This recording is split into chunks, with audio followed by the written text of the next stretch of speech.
జాతీయ స్థాయిలో ఎంఆర్పీఎస్ విస్తరించేందుకు సంపూర్ణ సహకారం అందించిన టీజీ కుటుంబం రుణం తీర్చుకునే సమయం వచ్చిందని ఎంఆర్పీఎస్ వ్యవస్థాపక అధ్యక్షుడు మందకృష్ణ మాదిగ అన్నారు. కర్నూలులో టీడీపీ అభ్యర్థి టీజీ భరత్ను కలిసి మద్దతు ప్రకటించారు. టీడీపీ, జనసేన, బీజేపీ కూటమిని బలపరుస్తున్నట్లు మందకృష్ణ మాదిగ చెప్పారు. ఎంఆర్పీఎస్ ఎదుగుదలలో టీజీ వెంకటేష్ పాత్ర కీలకమన్నారు. ఆయన వారసుడిగా రాజకీయాల్లోకి వచ్చిన భరత్ను గెలిపించేందుకు మాదిగలంతా సంపూర్ణ మద్దతు ప్రకటించాలని కోరారు.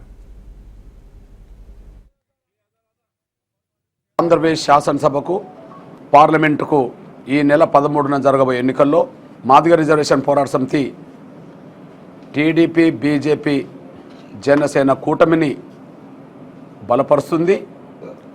కూటమి గెలుపు కోసం అహర్నిశలు శ్రమించాలని ఎంఆర్పీఎస్ శ్రేణులందరికీ పిలుపునిస్తుంది.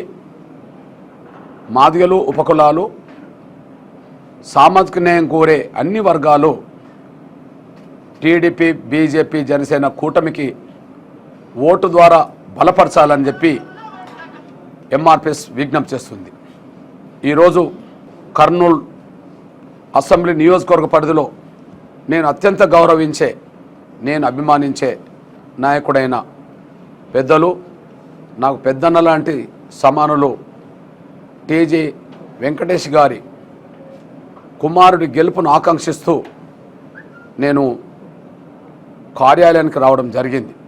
ఈ సమయంలో భరత్ విజయాన్ని కాంక్షిస్తూ కర్నూలు పట్టణంలో ఉండబడే, కర్నూలు అసెంబ్లీ నియోజకవర్గ పరిధిలో ఉండబడే ఎంఆర్పీ శ్రేణులు ఈ 5 రోజుల సమయం, ఈ రోజు నుంచి ప్రచారం చేయడానికి, ఈ 5 రోజుల సమయంలో నిద్రాహారాలు మాని సోదరుడు టీజీ భరత్ గెలుపు కోసం అందరు కష్టపడాలని కోరుతున్నా.